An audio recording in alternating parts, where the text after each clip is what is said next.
Yeah, I'm member for St. James North. Thank you, Mr. Speaker. I first wish to intervene in this estimates debate by commending the contributions and the quality of speeches so far on this side of the House. These estimates, Mr. Speaker, are being presented to this Honourable House within the context of a Barbados which has shown negative economic growth or no growth at all, because the 0.3% really is no growth, over the last 6 years. Last year, in fact, Barbados continued to be one of the very few, if not the only country in this hemisphere, including in this region, which did not show an economic growth beyond 1%. The average growth for Latin America and the Caribbean region was 1.3%. The sub-Saharan Africans' economic growth, Mr. Speaker, was in the region of 5.1% for last year. Our major trading partners showed growth, Mr. Speaker, as the member for St. Michael Northwest said earlier. The United Kingdom showed growth of 2.9% last year, and the United States of America showed growth of 2.2%. The United States of America right now, the unemployment rate is just over 5%. Yet, this government continues to blame an international recession that concluded years ago for its failure to properly manage this economy and for the state of this society. You know, Mr. Speaker. Yes, I remember. But it's misleading the House. Only in January this year did President Obama stand up and tell Americans and the world that the financial crisis is now over. Only in July last year did the British get its economy back to where it was in the year 2007. So the honourable member is misleading the House. Yes, thanks for the explanation. Mr. Speaker, you know, I don't know why the Right Honourable Prime Minister, I'm one of the few people who he intervenes with when I'm speaking. You know, Joseph Goebbels, the German Minister of Propaganda during World War II, quoted that if fiction is repeated long enough, it becomes a fact. And you know, the Right Honourable Prime Minister is master at that kind of language. If fiction is repeated long enough, it becomes a fact. So by repeating this international recession and blaming everything on that, when the people of Barbados elected the Democratic Labour Party to govern, it's really and truly a total disgrace and a disservice to the adult suffrage principle that was brought in by this great party. The Minister of Finance, Honourable Minister, this morning made a statement that the economy is turning around. Well, I don't believe that the 3,500 people who lost their jobs in the public sector of this country within the last 18 months believe that the economy is turning around. The vast majority of those 3,500 people remain unemployed. Their benefits, unemployment benefits, if they got in the first place, expired now 6 to 10 months ago, depending on when at what stage they were made redundant. The over 16,000 people who have lost their jobs in the private sector within the last 3-4 years, 16,000 plus, again, the majority of whom have not been able to find a job in this recession, again, don't know that this economy is turning around. The official, and this is official because I believe it is higher, certainly in my constituency, the unemployment rate is higher than what the official national unemployment statistics show. The official unemployment statistics in this country are now double what they were in January 2008 when the Barbados Labour Party demitted office. The foreign reserves of this country now stand at only just over $1 million, even though it has been buttressed. Sorry, $1 billion. Even though it has been buttressed by a loan of $450 million by Credit Suisse a few months ago. Senior citizens of this country whose electricity bills were being paid 3-4 years ago, I believe, by a department under the Ministry of Social Care, but whose electricity bills are no longer being paid, don't know that this economy is turning around. Persons who, since November last year, can't get their national insurance, their disability benefits, the maternity benefits, the old age pension, don't know that this economy is being turned around, being given a lame excuse about computers and changeover. But they've been hearing that excuse now for months. And I must say the Honorable Minister of Education was correct in his assessment. The only thing he put the blame in the wrong place. In this country, under the system which we operate, there's ministerial responsibility, not the managers. You blame the minister, and he ought to know that. The students who have opted out of the University of the West Indies, who were not able to enter the University of the West Indies in the first place, don't know that this economy has turned around. And I look forward to the debate on education later on this week. Persons who would like housing solution that was promised to them don't know that the economy is being turned around. In the last 2 years since the last general election, I don't believe that 50 housing solutions have been provided under the mandate of the Minister of Housing through NHC. Don't believe that 50. A few have come on stream in Lancaster, the phase closer, but still there's phase 1. Nobody occupied. Still there's Parish Land, St. Philip, with a dishonorable dispute in the media between the Minister of Housing and the Minister of Environment as to who is to blame. The Minister of Housing saying that you know, the Ministry of Environment, he means the minister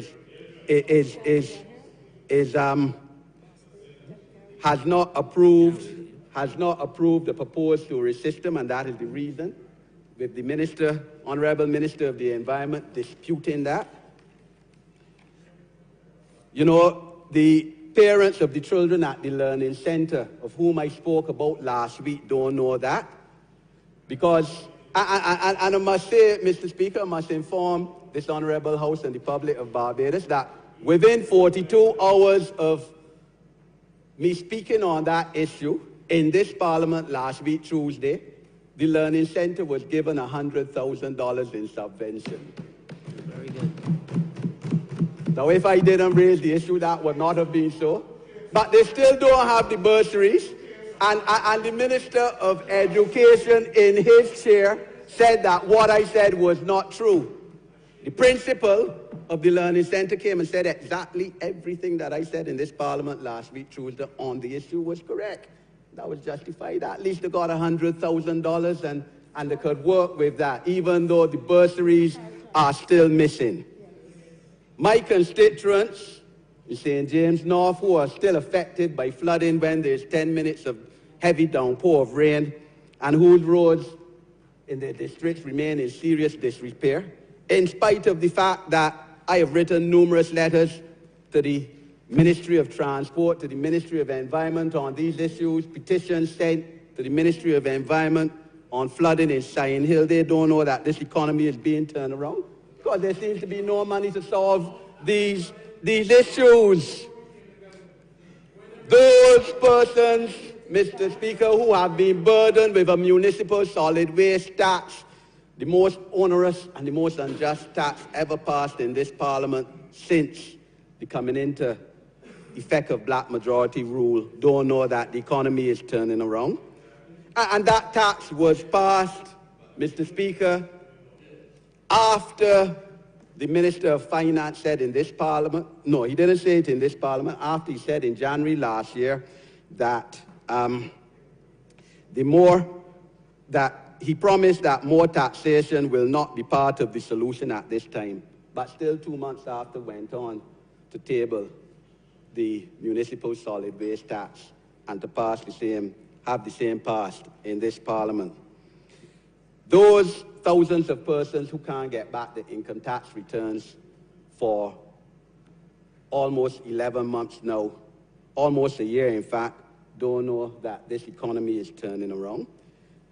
Those are people, Mr. Speaker, and these are real people. We aren't dealing with statistics now. Those are real people who annually use their income tax returns to do something, improve the house, pay some other kind of tax,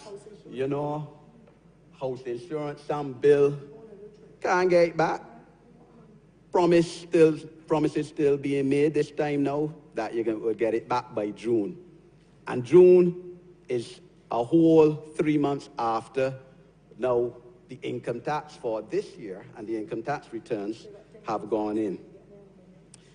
Those working poor who can't get back the reverse tax credit don't know that the economy is turning around. You reverse tax credit if you get it back being paid a year later than it is due. And the welfare budget, Ministry of Social Care, cut, as the honourable leader of the opposition said, by a whole 20% over the last 3 years, from $22 million to $18 million. Lo and behold, Mr. Speaker, the 30,000 CLECO policy holders who have been promised for years now by the Right Honourable Prime Minister, by the Minister of Finance, by the Central Bank Governor, that they will get back a return of their principal, they don't know that this economy has turned around neither, or is turning around. A disgrace, a stain on the character of Barbados and on the governance in this country. Those public servants, Mr. Speaker, who are lucky to still have a job, who have not received a salary increase in 5 years, don't know that the economy is turning around. But they have been saddled with all kind of increased taxes, cost of living, which was supposed to be the priority of this government, increased over the last by 30% since the Democratic Labour Party came into office, but yet no salary increase for the last 5 years. Health, the health of a nation is the wealth of a nation. The people who go to QEH, or those who will have to go to QEH, unfortunately, tonight, and who will be turned back due to lack of supplies, don't know that the economy is being turned around. This Parliament and this country promised in June last year by the Honourable Minister of Health that the Queen Elizabeth Hospital would get $2 million immediately. While he was speaking, it was being given $2 million. And then another $20 million within 5 or 10 days, and 3-4 months after that, still not having received the $22 million, Mr. Speaker. In this Parliament, again, the Minister of Health in December promises $25 million. And still, up to last week, four stakeholders in the health service of this country complaining of lack of funding the health, Queen Elizabeth Hospital, and of the health sector of this country. The dismissed workers from the National Conservation Commission, who were promised that within 5 days, after May 27th or 28th last year, that they would have their cases heard and dealt with, and who have up to now received not 5 cents in either severance, in redundancy, pay, nothing at all. They don't know that this economy is turning around either. Government totally mishandling a situation, totally allowing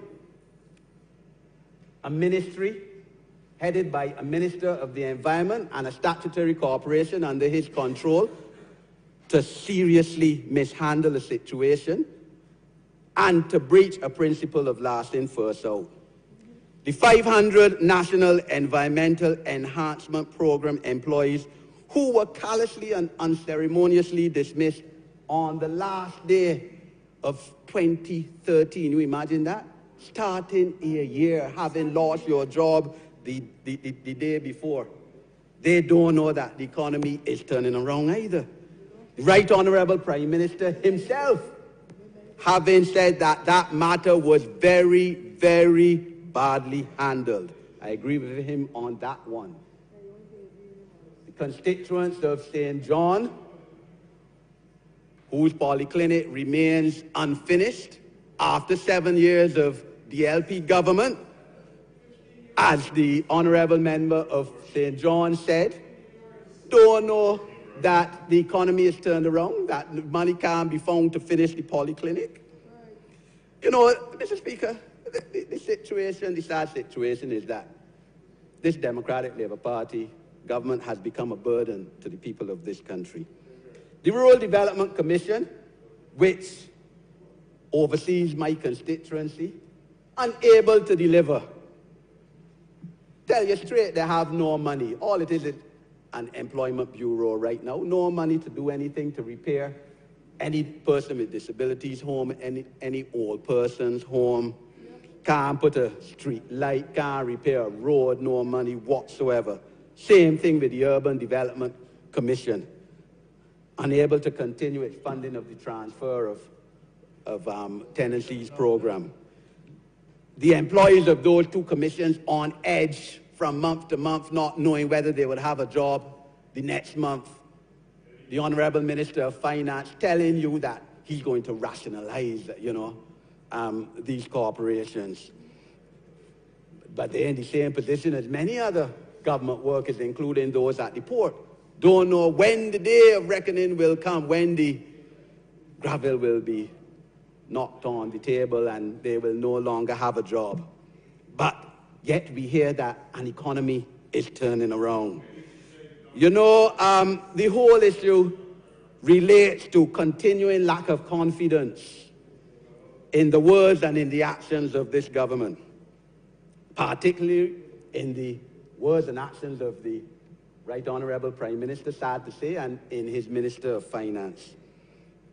You know, the projects that have been continuously announced in this Parliament and in other places for the last 2 years have not come on stream. Four Seasons still remains unfinished. The Marine Pier Head, not done.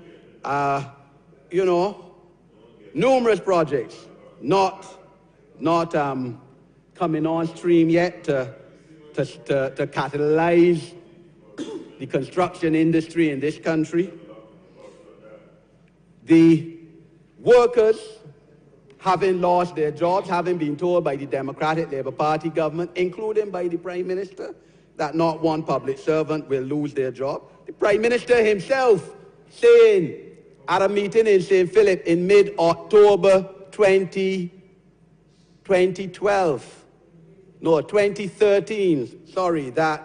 that would be a recipe for disaster. That was his words. And he was correct on that.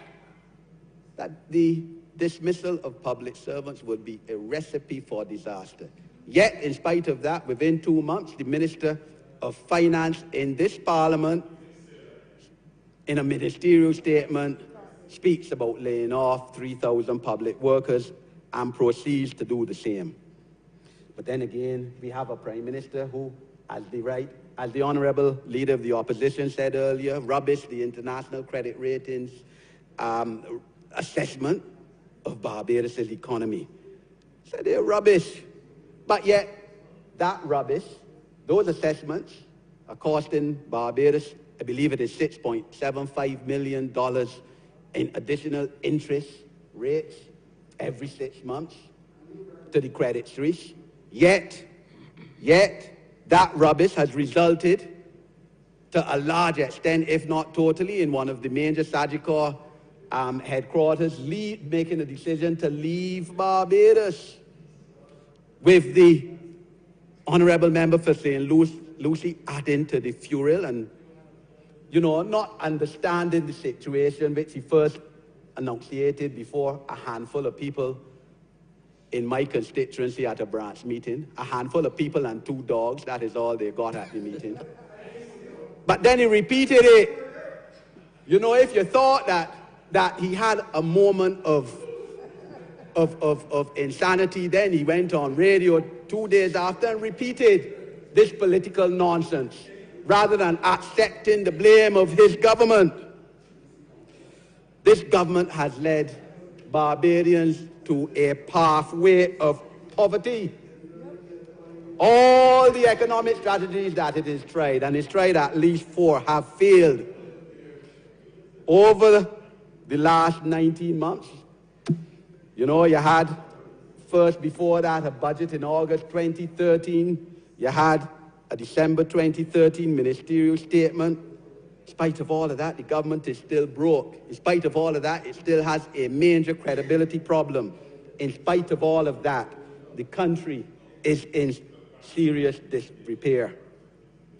There's a lack of accountability in this government, and that is sad. In an era where transparency, accountability, you know, is improving in terms of governance, you know, lack of accountability in this government. There's been a prime minister, a right honorable prime minister, who has failed to lead, who has failed to communicate to this country. But the public is discovering why the right honorable prime minister doesn't speak so much. Because, Mr. Speaker, with respect, his defense of an elected Democratic Labour Party member of Parliament on the issue which came to public light, withholding unreasonably of client funds for an unreasonably long time, and only paying the same after a court judgment and after it came to public light, was a national disgrace. And saying that this happens to giving the impression this is something that regularly happens to lawyers.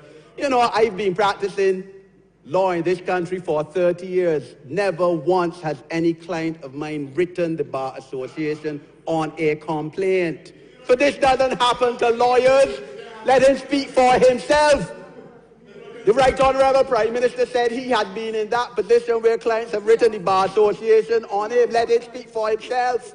Don't let him bring decent, law-abiding lawyers into this picture. That statement was a national disgrace and insult even to those Democratic Labour Party members and supporters who have had their money over time unreasonably withheld by members of the legal profession. He insulted his own supporters and members when he made that statement. There's spiritual wickedness in high places in this country, Mr. Speaker. This whole affair, whole CLICO affair, $3.3 million, a false invoice according to the report, drummed up by a particular law firm, headed by the then Prime Minister of this country, to give his client, his pal, and the pal of the now present Prime Minister, $2.8 million. When CLICO policy holders can't get their money. Let's have the order, please. Total disgrace. Let's have the order, please. Let's hear the member in peace. Well, you know, Mr. Speaker, the honorable. Just a minute, please. Let's have some order. Please continue, honorable member. Thank you, Mr. Speaker. Barbados has become the laughing stock of this world over this whole CLICO matter and these whole infelicities that touch the highest form of government, the highest level of government in this country, that the DLP fatted calf must be protected whatever happens. That is it. That the DLP, that their position and their survival must come before the survival of this country. That comes first. Party paramountcy. You know, Aristotle, the Greek professor, philosopher, born in 384 before Christ, said that at his best, man is the noblest of animals. Separated from law and justice, he is the worst. This Democratic Labour Party government is the worst government ever since adult suffrage in this country. The attempt to cover up this CLICO report and go into court, attempt by government to stop this report being made public goes against all the principles of transparency that this Democratic Labour Party government came into office, Mr. Speaker, in 2008 based on. And it is a total and national disgrace. Mr. Speaker, the Honourable Minister of Social Care a few weeks ago made a statement that his government has done more in 7 years than the Barbados Labour Party did in 14. The only thing, Mr. Speaker, he left out a word: harm. The government has done more harm in 7 years than the Barbados Labour Party government did in 14. And what ices the cake, Mr. Speaker, is the excessive legal fees that a group of a handful of Democratic Labour Party lawyers and those associated by family or friendship or politically with Democratic Labour Party ministers have been allowed to charge and to be paid in this country. Legal fees, $1.6 million. Legal fees of $900,000. Legal fees of $750,000. One that was publicized a few months ago. And yet ministers, including the Minister of Environment, not taking a role.